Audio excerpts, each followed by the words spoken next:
আমাদের professional sales representative ইউনিয়নের 31তম দ্বিবার্ষিক তথা দশম দ্বিবার্ষিক এবং তার জন্যই আমাদের এই অনুষ্ঠান 2 দিন ব্যাপী আমাদের এই অনুষ্ঠান চলবে। আজকে প্রথম দিনে আমরা সবসময় সমাজসেবামূলক কাজকর্ম করে থাকি এবং আমাদের এই যে প্রফেশনটা মেডিকেল সেলস রিপ্রেজেন্টেটিভ যে প্রফেশনটা, এটা অ্যাকচুয়ালি এই চাকরির মধ্যেও সমাজসেবার একটা কাজ সবসময় লুকায়িত অবস্থায় থাকে। সেই জিনিসটা মাথায় রেখে আমরা আমাদের এই সংগঠনের এই দ্বিবার্ষিক সম্মেলনে প্রথম দিনটা আমরা মানব সেবার জন্য যেটা কাজে আসে মহৎ রক্তদান, সেই সেবাটার আমরা অনুষ্ঠান নিয়েছি।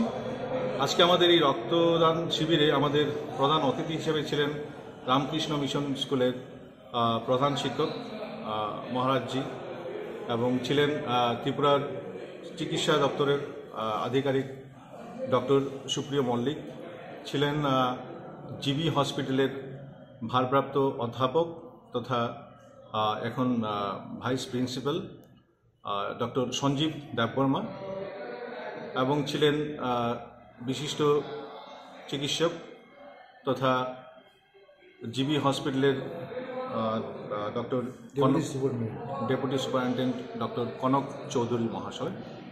তাদের হাত ধরে আমরা আমাদের আজকের এই প্রথম দিনের অনুষ্ঠানটা আমরা শুরু করি এবং সাফল্যতার সাথেই আমরা আমাদের এই প্রোগ্রামটা এখন পর্যন্ত করে যাচ্ছি। আমাদের আজকের এই মেগা রক্তদান শিবিরে আমরা লক্ষ্য নিয়েছি 60 to 70 ইউনিট আমরা রক্তদান আজকে আমরা করার আমরা সিদ্ধান্ত নিয়েছি। সেই সাফল্যেই আমরা এখন পর্যন্ত করে যাচ্ছি।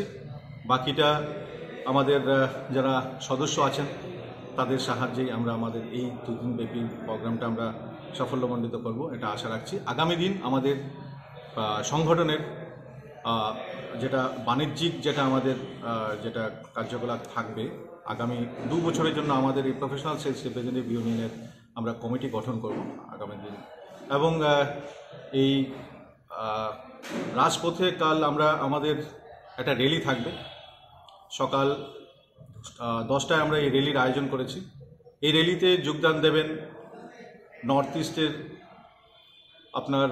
আমাদের যতগুলো ইউনিট আছে, শিলচর, গুয়াহাটি, ধর্মনগর, ইম্ফল, সব জায়গা থেকে আমাদের প্রতিনিধিরা আসবেন এবং এই র্যালিতে যোগদান দেবেন।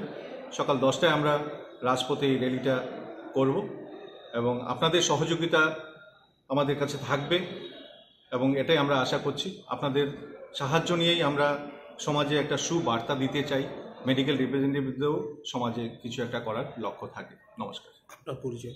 আমার পরিচয়, আমি প্রফেশনাল সেলস রিপ্রেজেন্টেটিভ ইউনিয়নের সহ সম্পাদক।